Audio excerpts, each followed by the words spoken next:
We would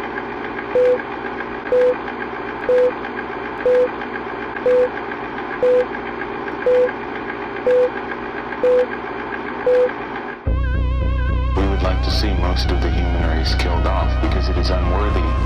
It is unworthy of the gift of life. I don't care what society thinks. They're nothing anyway. They're no better than me.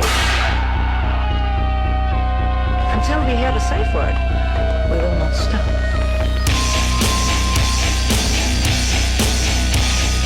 Have you ever thought what it would be like to see a person's head amputated?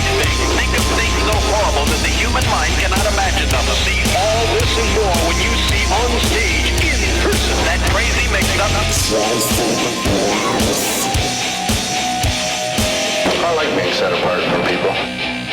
I like to be hated. Safe Word with Jason Rouse. Hey, we're going to start. Everyone showered? No. A couple of days ago. Yeah. A couple of days ago.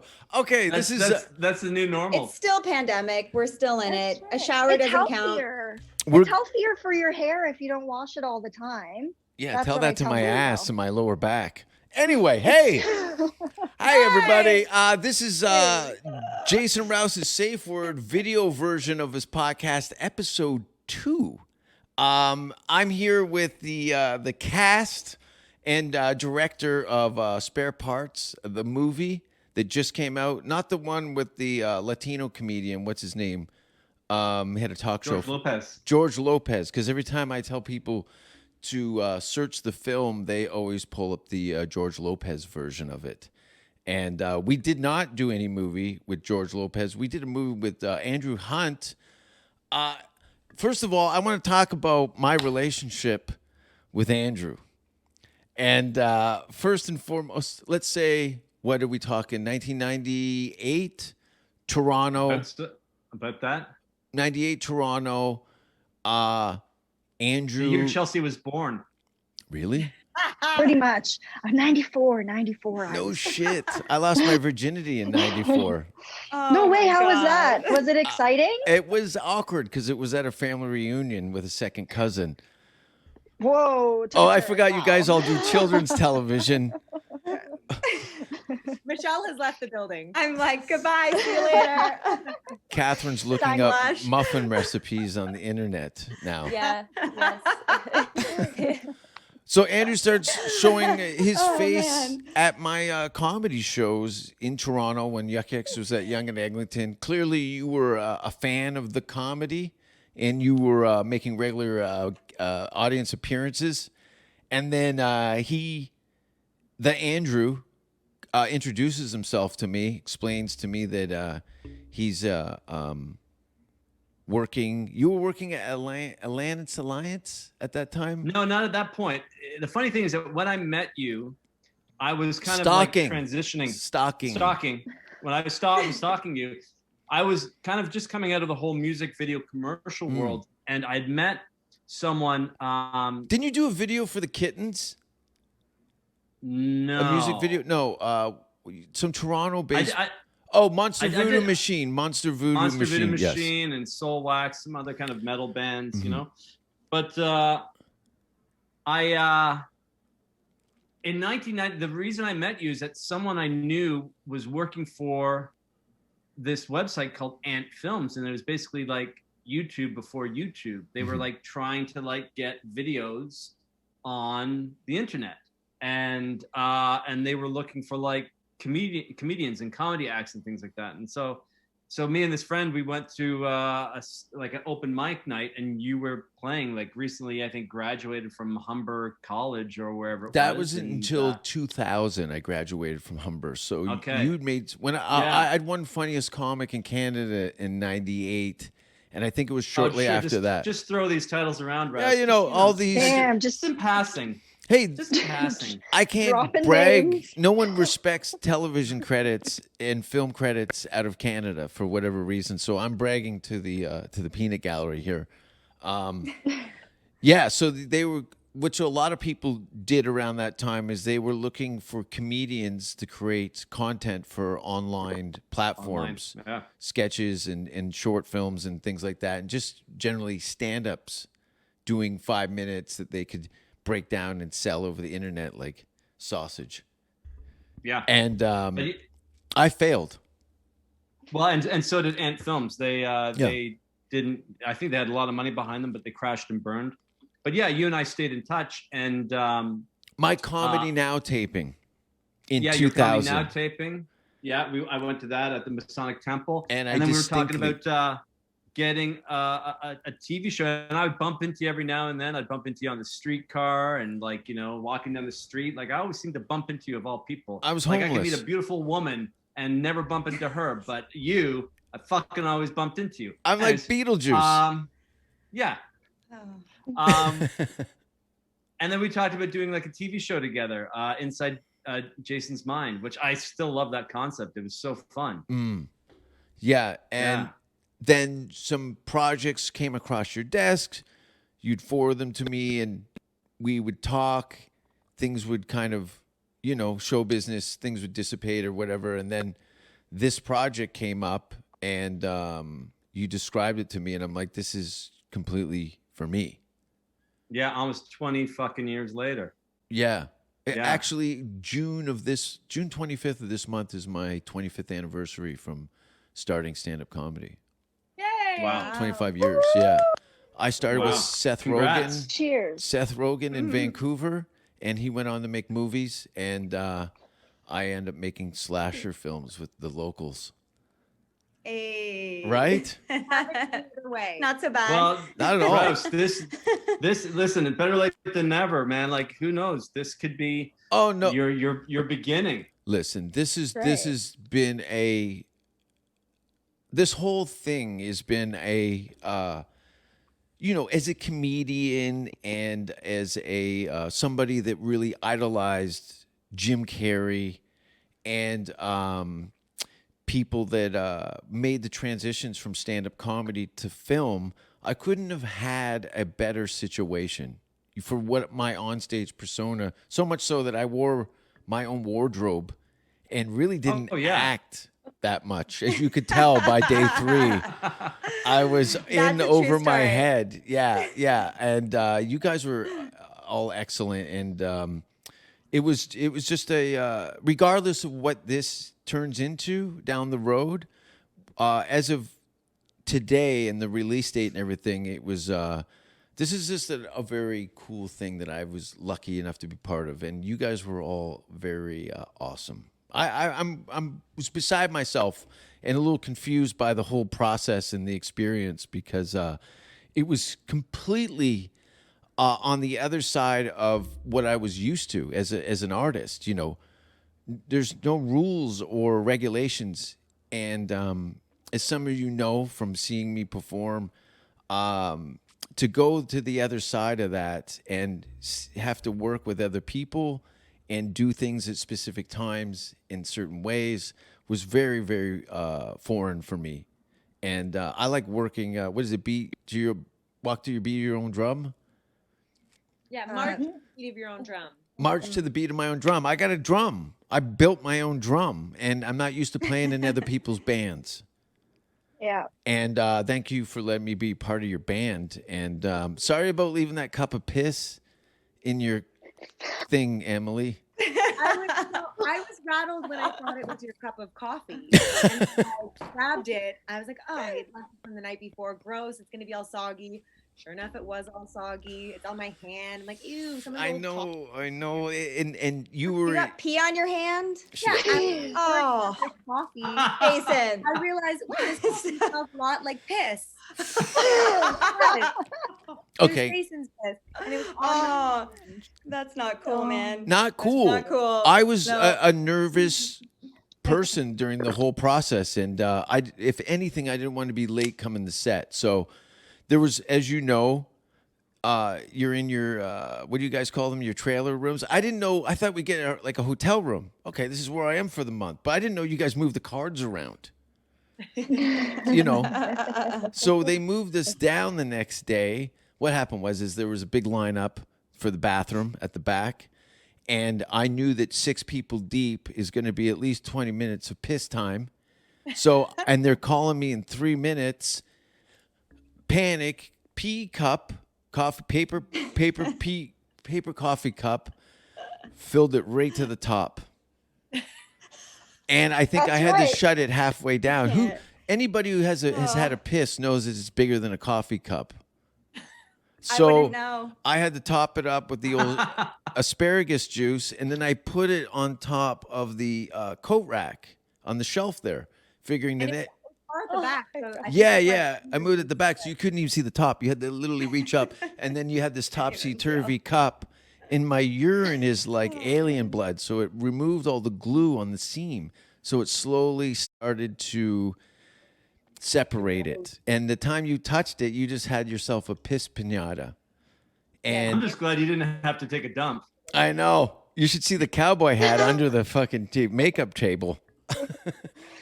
So the piss cup thing, and then I hear Jason, and it sounded like every woman had ever been legitimately angry at me in my life. And I knew I was in trouble for real. It wasn't like, hey, you. It was like, you pissed. And I opened up the door to apologize, and I remember you just pouring the cup like this. I didn't tell on you though. I didn't. No one told on me. And marijuana became. I didn't hear about it.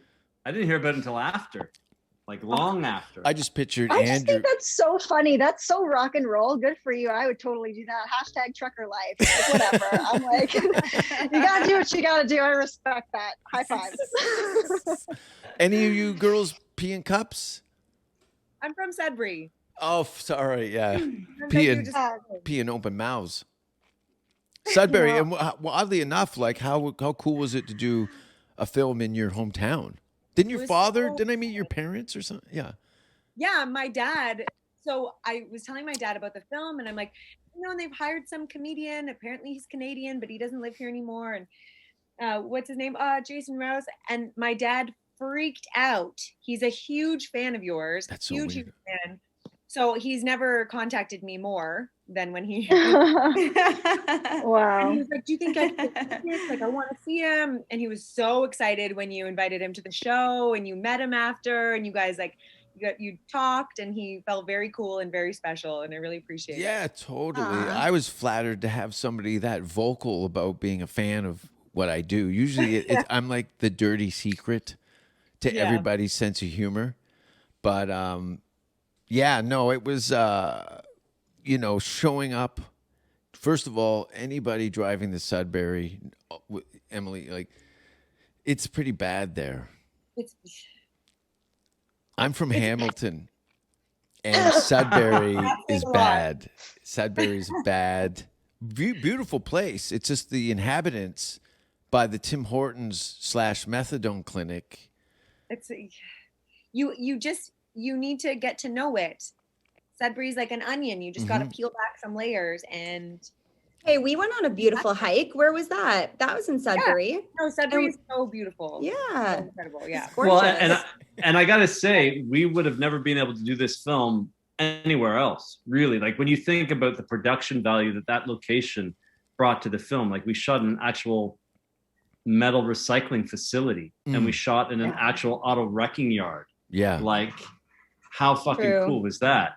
Like we'd never get to do that anywhere else. And the fact that they were like, yeah, come on in, shoot in this unsafe, dirty place. They were totally. And I think that's why Hamilton has become Hollywood East, and where they're building all these movie studios, because to have a city that looks like they've done a bunch of horror movies, and what was the Mila Jovanovic horror series that she did based on the video game Resident Evil. Yeah, they've done Evil. a bunch of Resident Evils there, and they shoot The Handmaid's Tale in Hamilton as well. Yeah, a lot. It's funny. It's when I left the city, they seem to move the industry there. Now that I was gone, I see all these Netflix productions based. I just finished a movie shooting in Hamilton. That's right. I just finished a couple days ago. We were just there. I was going through your storyline there, and it showed the fountain where Been chased by the police multiple times through that park. Oh, so beautiful. And I was in my car and I was like, oh, I heard this place was crap. And I was like, this is beautiful. And like, I guess anywhere, like there's the good and the bad, even in Toronto, there's like good neighborhoods and bad neighborhoods, depending on what you want to shoot. Is it a Hallmark? Is it a horror? We got y'all. Totally. So, Hamilton's I really great. loved it. Hamilton, look, Yeah, as a city. I was born in Hamilton. Come on. Were you born in Hamilton? You were? I was. I didn't know you were born in Hamilton. Wow. Yeah, I was born. We dipped real quick though, but I technically was born there. You were born there. When did you get your teeth fixed? Oh, just last year. So Really? No. Did you have braces in Hamilton? No, I actually had like really, really bad teeth actually though. And I did, these teeth are fake. It's like a whole thing. And I got them, instead of getting veneers, because they're very expensive, I got bond. But in first year university, actually, this is a true story. So I really only did get my teeth fixed in university. I was right. So, yeah, correct. The Hammers, we know each other. It's good. Who here hasn't had extensive dental work? Andrew. And it shows. I'm about to though. Are you? Yeah? What are you doing? I'm getting in. What? Why? My teeth aren't straight and white enough. But it's so charming. Oh, Okay, God. bleach, whatever, but like it's so charming. They look I white like to me. it. Yeah. I'm an actress, guys. I'm crazy. Does Invisalign make you kind of slur when you're trying to speak a bit? Yeah, I'm gonna have a list for 2 years.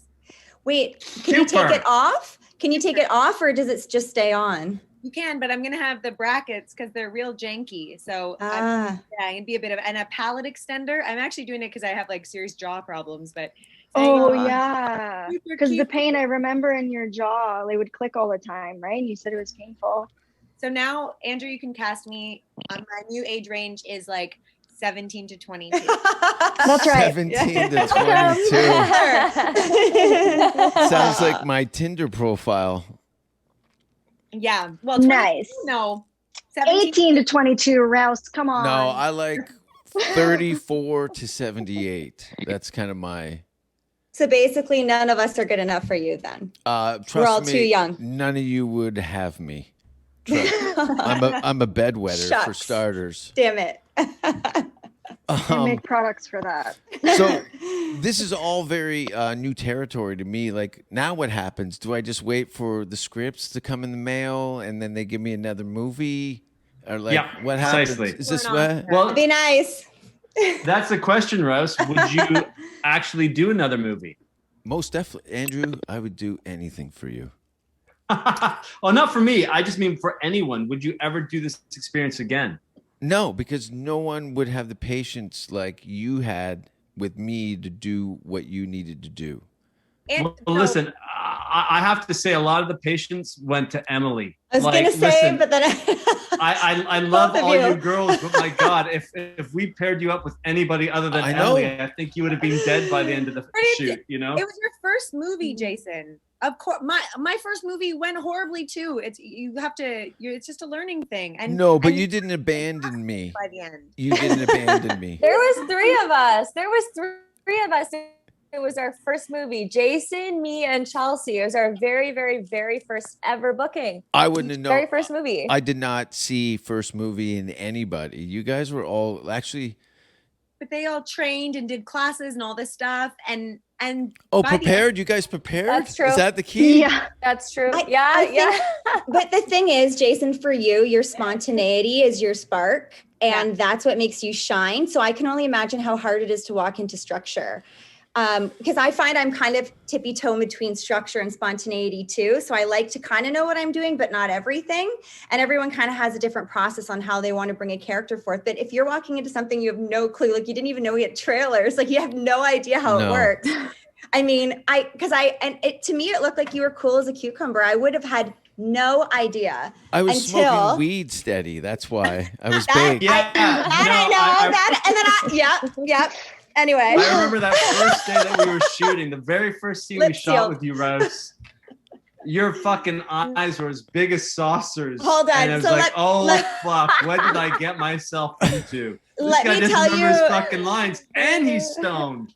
So I remember, Jason, I was like, oh yeah, we have this big scene. It was our first scene and we're walking towards each other. And I had this, I don't know, what did I have? The machete or something on my hand? Yeah. It was a chainsaw. That's right. And I'm walking towards you and I see you and you're walking towards me. And then when I get closer, I'm like, I just see these like white little eyes. And I was like, waiting for your dialogue. And you just looked at me. Yeah. I was like, is he going to say something? I'm like, oh, do I improvise here? Wait. And then you're like, line. Yeah. Shit. I know. I was like, I was, to be honest with you, I was stoned and I was thinking about smelling your hair. So I don't know what that means. Is that part of my process? But honestly, Jason, like after watching the movie, like your spontaneity looks spot on. Nobody would have a clue. Amazing. I'm almost mad at how amazing. Like you look fantastic. Well, so it's all like groovy, baby. Like you did amazing. That is due to your editor, because as you know, we literally, Andrew knew my stand-up career well enough that he had the sparks to work with him, but cutting around all that, I didn't even know. I'm sorry. Because there was like long periods of like just unusable dialogue and stuff. That's how Emily's going to sound soon. Unusable. But yeah, like I gotta admit, like this is my second feature as director.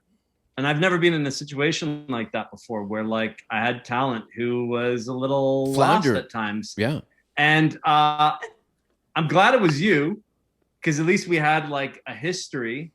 And like, fuck, you know, I learned a ton on this. Like, that's what directing is. It's about like being thrown obstacles. Shit is in your way. That's what I always say. Like directing is, you're at point A, you want to get to point Z. And it's like navigating all those obstacles from like A to Z, and I'm kind of an obstacle. I'm kind of what you signed up for. Yeah, unknowingly. Yeah, but look, thrillers need comedy too. Oh shit! Oh my goodness! Holy moly! Whoa! Hello, everybody. Hey! Hey. Holy shit! Very well. Lovely to see you. Oh my God, it's been fantastic. A while. and we're all warm. We're all dressed warm, in summer. finally. Oh my God. That I will never forget how cold it was. Wow. But it helped, right? Most definitely. The lightning storms were moderately traumatic.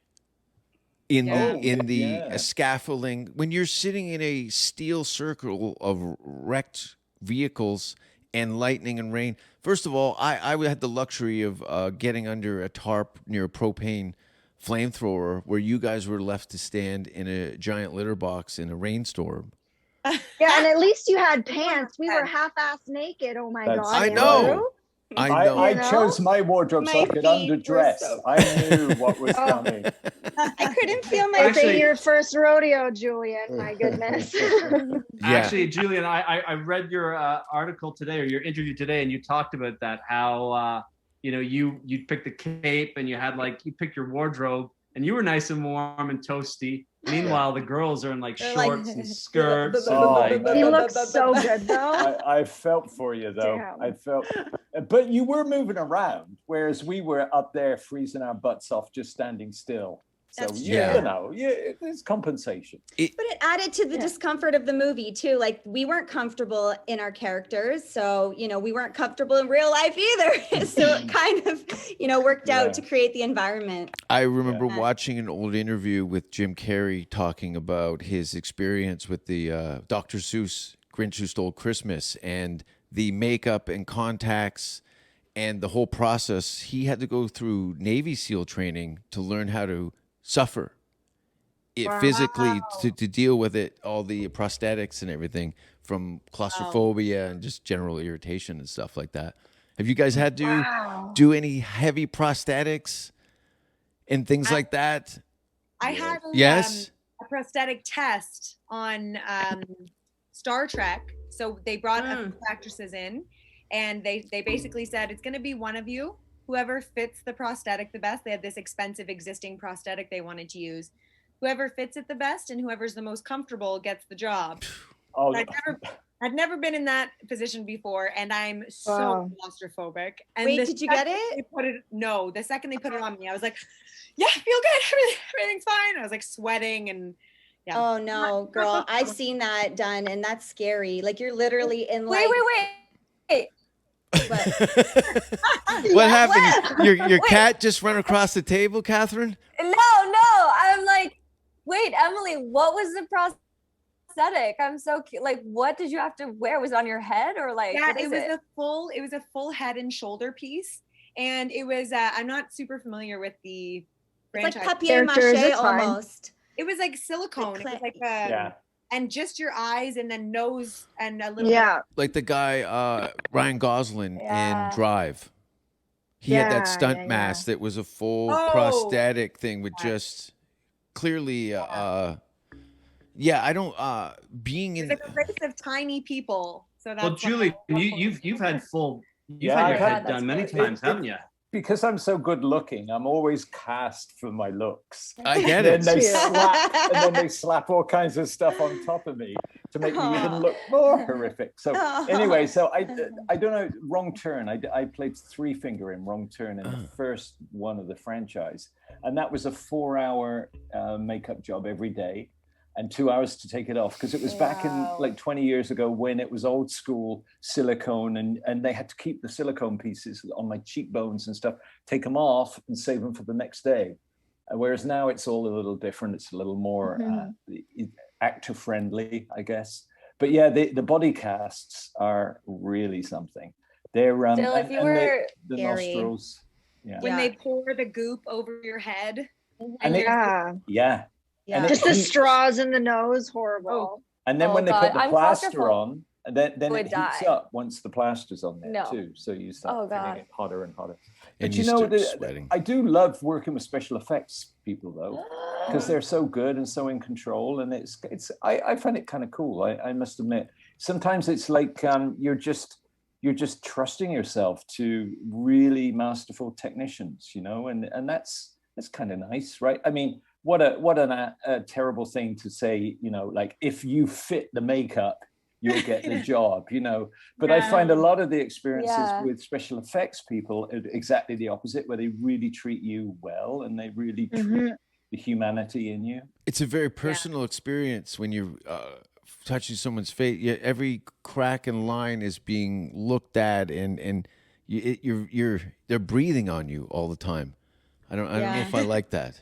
I think that's a post-COVID observation there. Is that what it is? Yeah, I think so. I never used to think anything about that, really. But now, I must admit, I go, oh my God. Yeah, how is the Canadian? I've escaped, you know, and left Los Angeles and moved to Austin, Texas in the middle of December of last year. As a comedian, this was the best case scenario with all the stand-up clubs that are opening, and there's 6 comedy clubs opening up in Austin. There's downtown's packed. It looks like everything's open here. No masks. It's a we're in a panini. What do you mean no masks? There's no masks. I'm so jealous. That's Texas for it. But they got guns. Lots and lots of guns. Lots of guns. Somebody was just shot behind the comedy club about 2 weeks ago in the alleyway. It kind of looks a bit like Hastings Street, a hardcore logo. Anyway, Hastings Street in Vancouver. Have you guys seen the heroin area of Vancouver? Oh, yeah. Julian knows. It's there's areas of downtown Austin that have very much that kind of dynamic, but the businesses are all open. Some of the places that were doing masks at the door and during your standing in their place of business, and then when you would sit, you could take it off.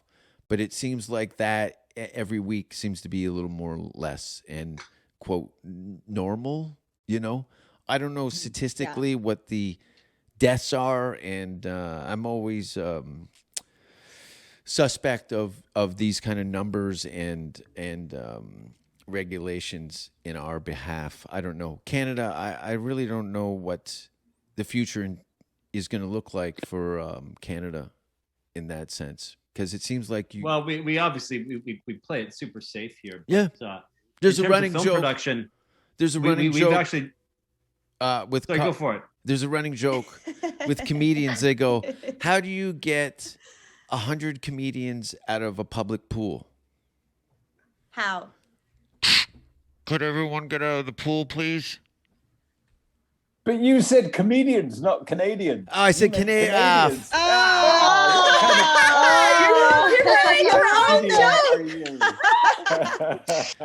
Julian, We're waiting. We're like, what? I was lost in Julian's eyes, and you're I very. mean, I know I'm slow at jokes, but also, Julian, the fact that you knew that joke and you're like, oh no, that was wrong, and then we laugh at actually.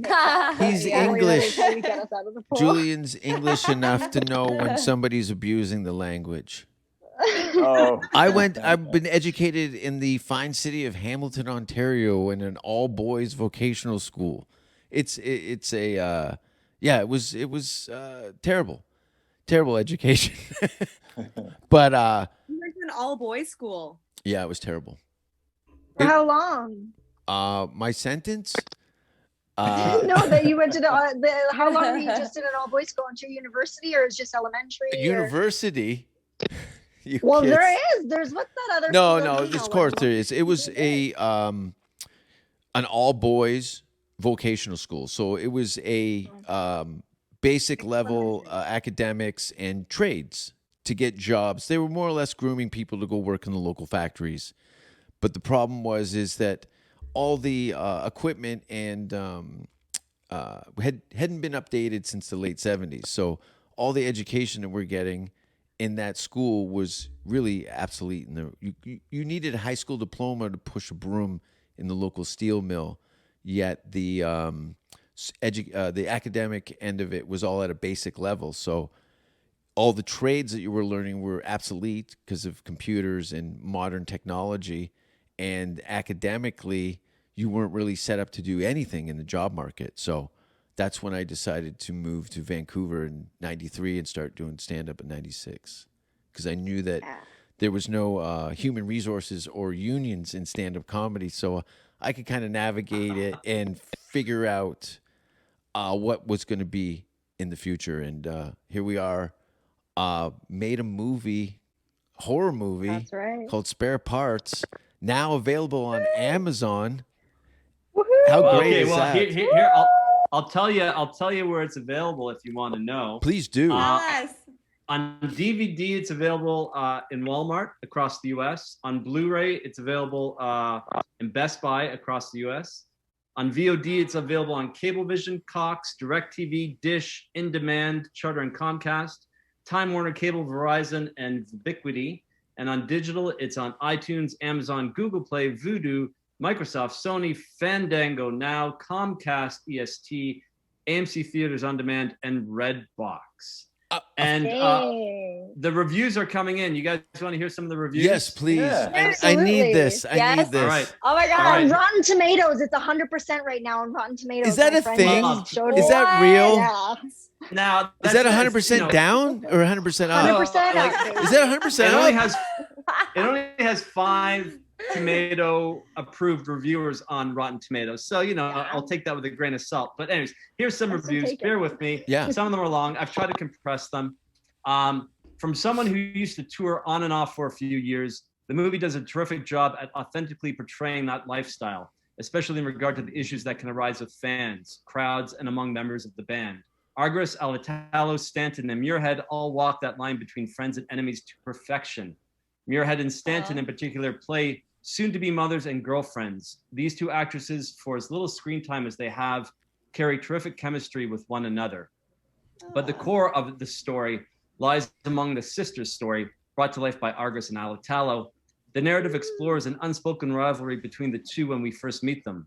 Honestly, while many will come to Spare Parts for the blood, it's the emotional core of the film that is arguably more compelling.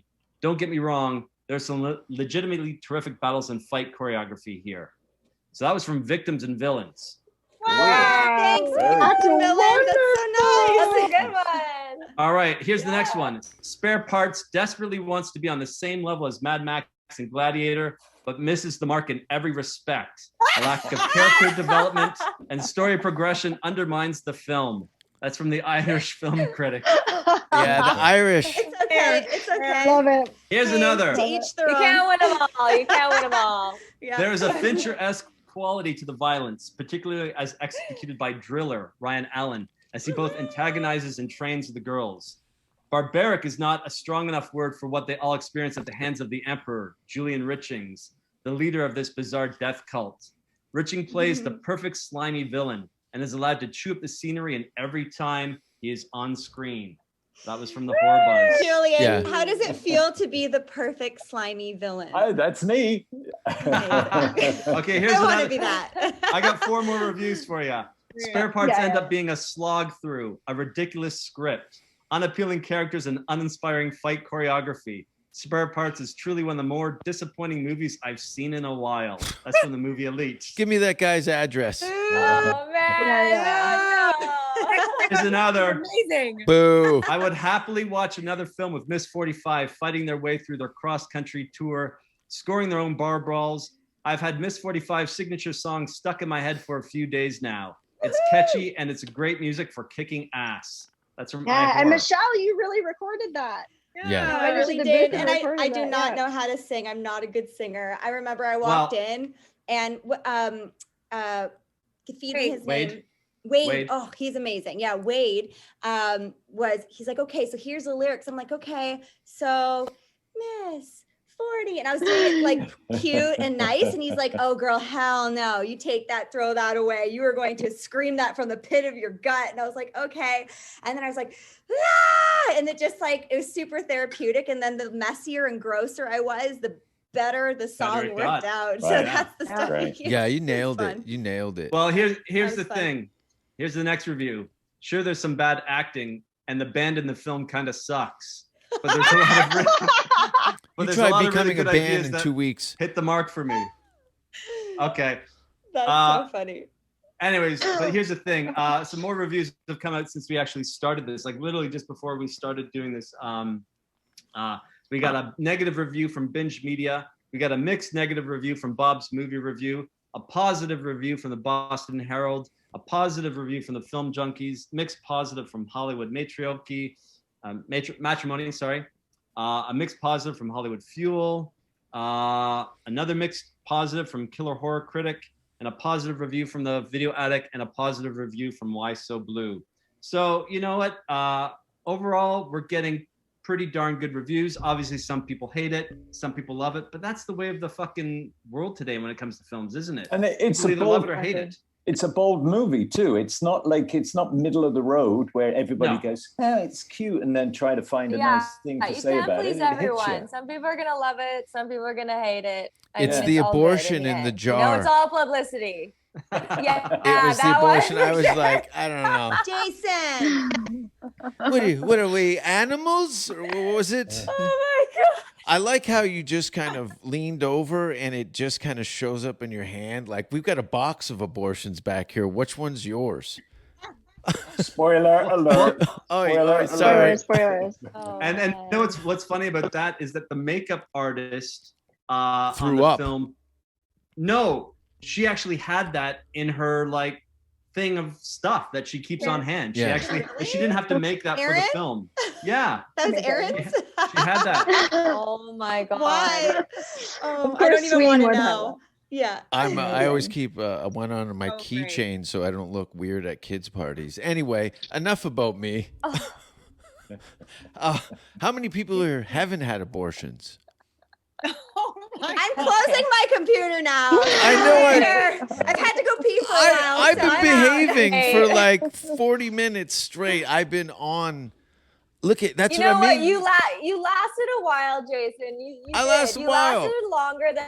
That's good. So that's good. And Michelle, haven't you learned anything? If you have to pee in the cup. Come on. Right. I've had to pee for like since we started. Julian. And I contemplated using Jason's method, but I think I can just walk to the bathroom. It's cool. Julian, I got nervous the first day and peed up in a cup in my dressing room and gave it to Emily. Put it on top of the shelf. Forgot about. Yeah, I know. I'm from Hamilton. Like I'm trying to explain. And Emily found my pee cup the second day. Thought it was coffee. grabbed it. It And spilled. drank the whole thing. She drank the whole thing. Oh God. Oh, blah, blah, blah. She's like, I'll fight fire with fire. Yeah, Julian, I gotta, everyone, I have to say, like, I did a ton of press last week, and every single reviewer, every single person I did press with asked me what it was like working with Julian Richings. Every single one. Mm-hmm. You are so loved out there, dude. Yeah. Like, people love you. I hope you told them the horrible truth of what a pain I am. Are you kidding me? That's like, not my God, true. you are like No. the most giving, most easygoing, like you're No, the ultimate Julian, we told consummate everyone professional. the truth that you requested M&Ms, only the red ones. That's you wanted right. all white leather Yeah. couches.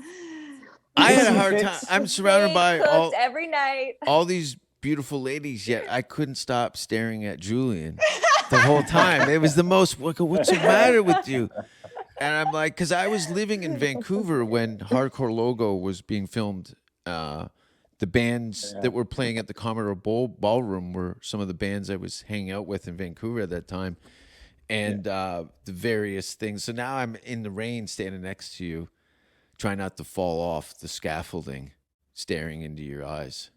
A little piece of trivia for you. If you, I believe, if you have the DVD or the VHS of Hardcore Logo, there's a music video on that by a group called the Super Friends. Mhm. They did a cover of Blue Tattoo.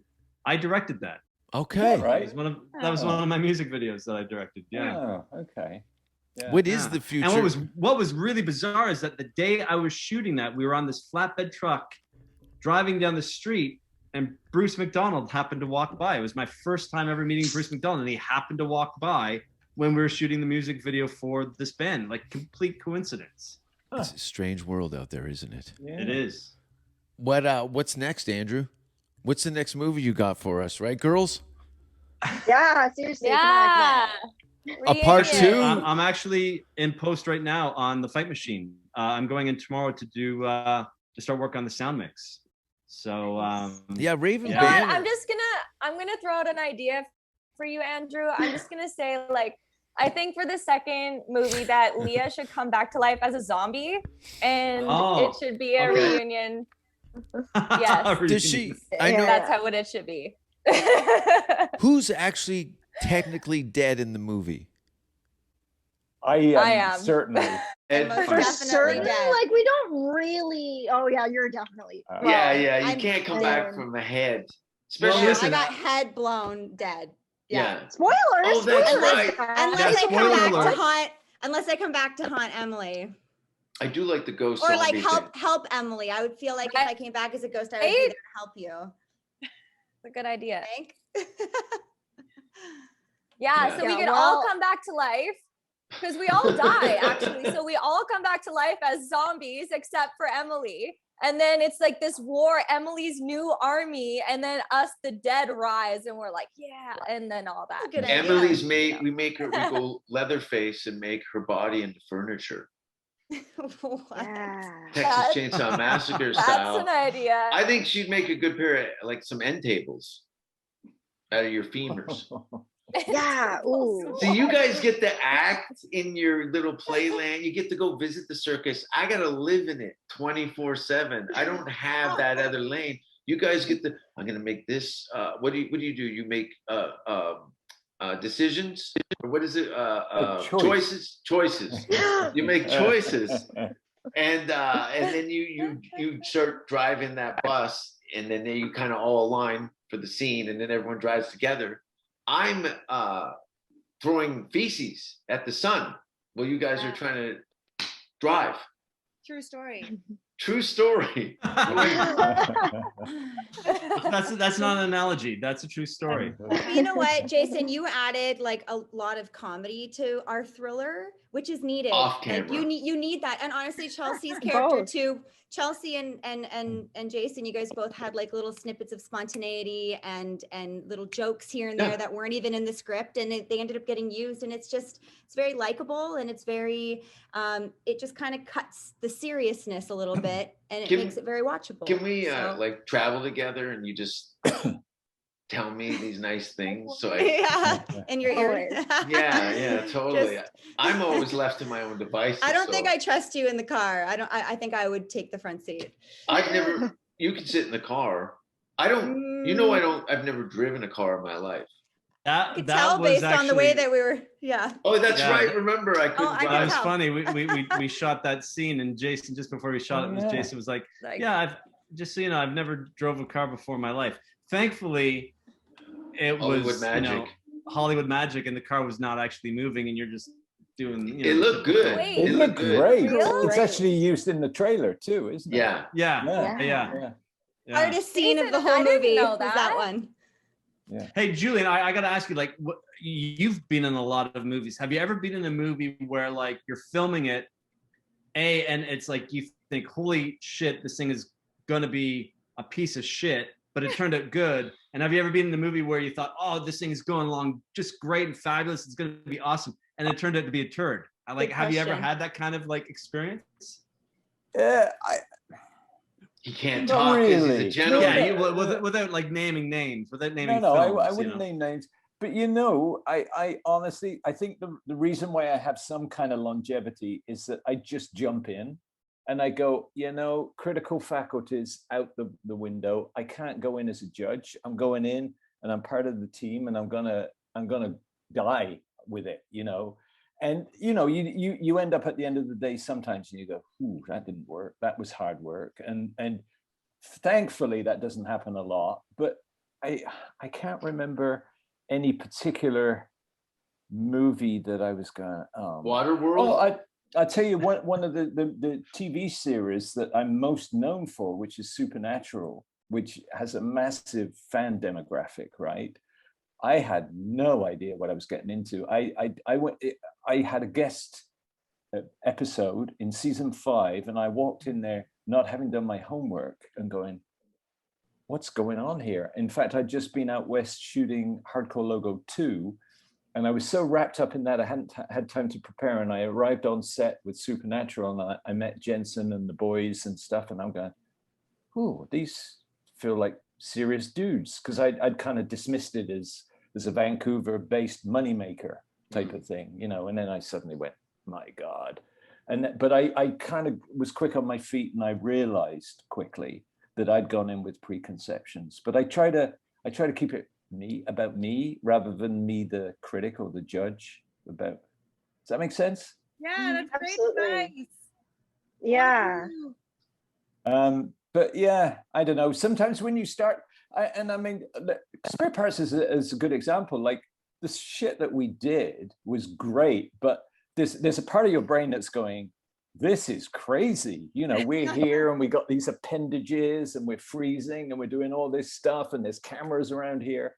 If you don't have faith in what you're doing, it is gonna suck. And your own idea is that it's gonna suck. But you just have to embrace it and go, wow, this is cool. Because it was, and that environment, that arena, oh my God. I mean, yeah, just to die for. To die for. Wow.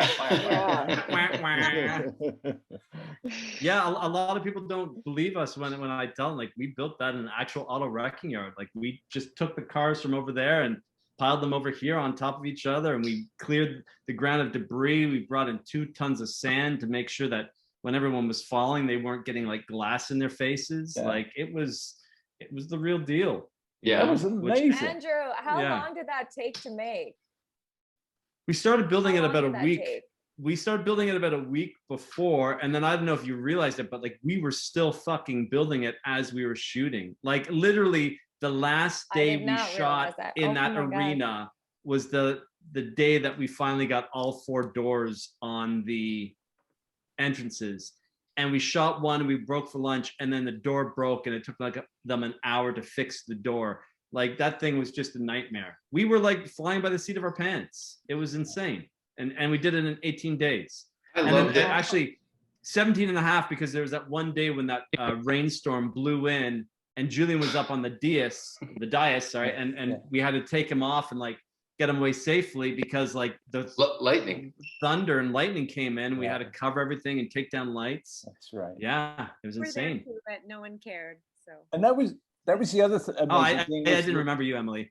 No, Jason was. The lighting was amazing too. And I'd forgotten, like, I guess I was just wrapped up in doing what I was doing. But when you see it on screen, you realize how incredible those lights are, all those lurid colors and the smoke and the steam coming out of our mouths. It created a fantastic environment. Yeah, it was very believable for something just outside of the city. Like, it was like, oh, okay, I could see something like this isolated place turning into grounds for a cult. And honestly, well, listen, like I was just going to say, not to get political here, but like the whole Trump's America, when you look at like what people believe in, what they bought, hook, line, and sinker, like that to me was a large part of kind of the inspiration for the backdrop of this film. And also just religion in general. I'm not a religious person, and like some of the weird religions that are out there, like Scientology, it's like, how can people believe this stuff? So, and anyone who Wouldn't it goes be funny like, if a tear ran down my cheek? this world can never exist. It's like, Stop are you talking, kidding me? Like, Andrew. just look We're around like- you. Stop talking, Andrew. Yeah, you're talking. Agreed. They're all the actresses. Back to the movie. Is well, Scientologists are running actors, right? Don't they recruit? There's some. I mean, we got a couple sleeper agents in here. But there's a couple of probably lawyers and there, actors in there. It's all different types of people. But It's look at. No, we're not going to go down that road because I'll No. sink Wait, all of our. No one's doing let- children's television after this conversation. Trust I me. mean, yeah, my career in children's TV is now over after this No. film, I'm sure. I've But, been. hold on. I want to say something really positive though, because I've done many productions after this one, and I can still honestly say I have never met a group of actors and directors and everyone who was involved with this project that was so committed.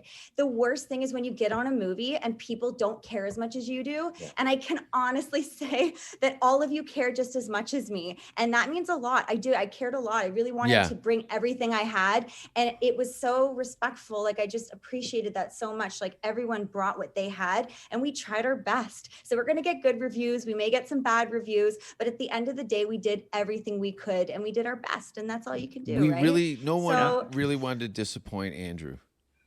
Oh, stop it! That's Please true. Speak for yourself. I think Michelle's sentiment there is a beautiful place to end this. Yeah, right. Now I mean it, though. I I'm going to honestly hit do. record and we'll start the podcast. Yeah, this was all a huge ploy to get you guys to talk to me again. I talked to Rouse. you. Scientology. Jason, Yeah. I jump on your lives once in a while. I know you're the only person know. that has I'm not blocked supporter. me yet. Yeah, no, listen, I'm being silly, but it's totally It's 6 o'clock. the experience of that was one of the most difficult things I've ever done, and the fact that I would look around and I go, oh, everybody here, like you said, wanted to elevate the situation. There didn't seem to be any as far as the talent went, everybody was on point. I know this is old hat for you, but this was such a very distinct, unique experience for me. And to go visit your boat and hang out for that month was an awesome thing for me. It was really cool, and the film looks great. And I knew from seeing Andrew's the Sweet Karma film that you did, I was like, oh, okay. Now the next one, what was that? 5 or 6 years later, 7 years later, 10 years later. Yeah. I knew that if you were doing something that level, the fact that you were still interested in me to collaborate for something down the road, I knew it was going to be awesome. And then when I met all you guys, I really kind of just, because the comedy circle is it's very different. It's very different. You know, you've all crossed paths with the stand-up comedians on some form or another in the entertainment industry, but there's no union, there's no human resource, there's no anything. You're really left with a band of pirates, and some of them are legendary, prolific, talented, iconic people. But in the same room, you'll see the most, just some fuck ups and people who don't take anything what they're doing to the seriousness to get the kind of results that we did with this movie. Well, I got to say, like, I'd be the first to admit, it was a bit of a flawed script, but you guys helped certainly elevate it by bringing these characters to life and bringing your thing to it. So I think for me, it was a learning lesson. I had fun doing it. I think that my next film is an improvement over Spare Parts, which was an improvement over my first film. So yeah, man, that's what this is all about. We all strive to do great work, but at the end of the day, it's like, we're not saving lives. This isn't rocket science. We're having fun. And if you can't have fun on a film set and working with amazing people, then why the fuck are you doing it? Totally. And that sounds easy to say, but when the stress level, the financial thing, the time restrictions, the elements, the weather, all those things are can really change the dynamic very quickly of the morale of the creative process between the group. And sure. I would never take those risks with a bunch of strangers, like professional actors or otherwise. I am, no. But yeah, and I think that's the challenge. That's the adventure with every project, and all you can ever do every day, whether you're on set or not, is try to be better today so you can be better tomorrow. Try to make this film the best you can today. And you know what? Your next one is going to be better tomorrow, and nothing is ever going to be perfect. And for you to jump in so much with your whole body, no, it wasn't perfect. And maybe you felt like you were stumbling, but it was the challenge that you did overcome, that we all overcame every day.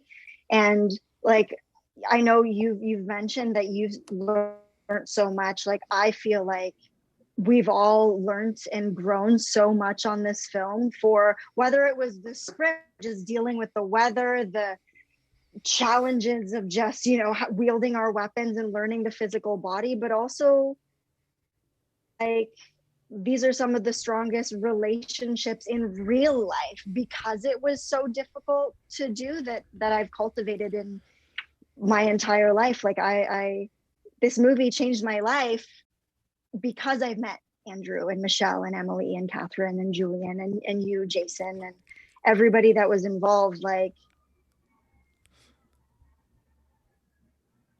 it really was a beautiful experience, and I really enjoyed the movie. But also, yeah, okay, every next thing that we're gonna do is gonna be better, because it should. We should only be getting better. We're not perfect ever. So that's my rant. There's there you go.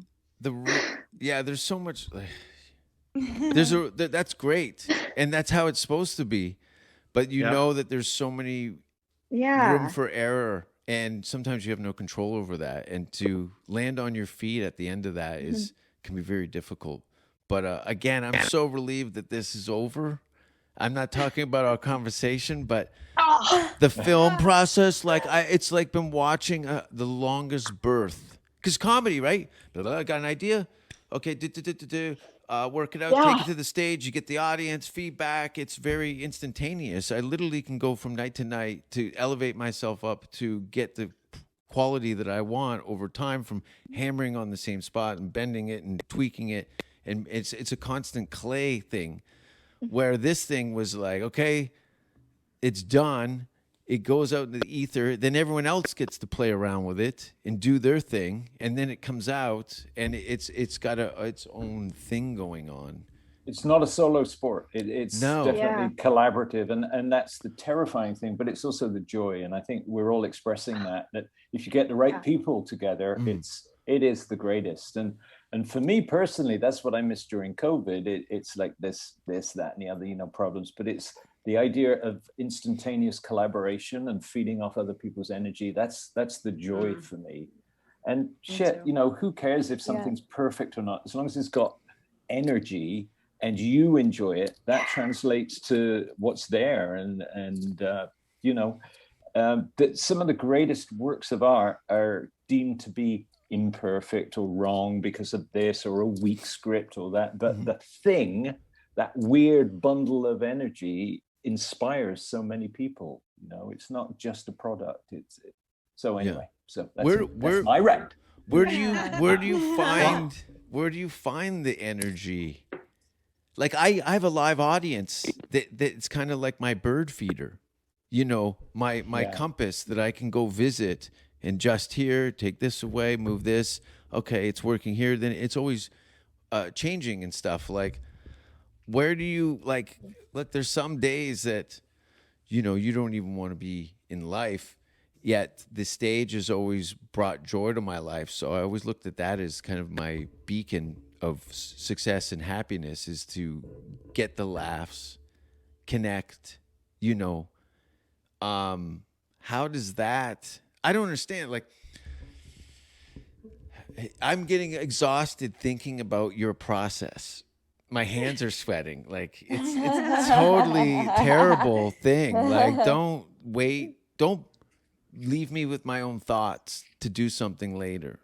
Like, I can't, I need to be the serial killer, like, now. And like, oh my gosh. Yeah.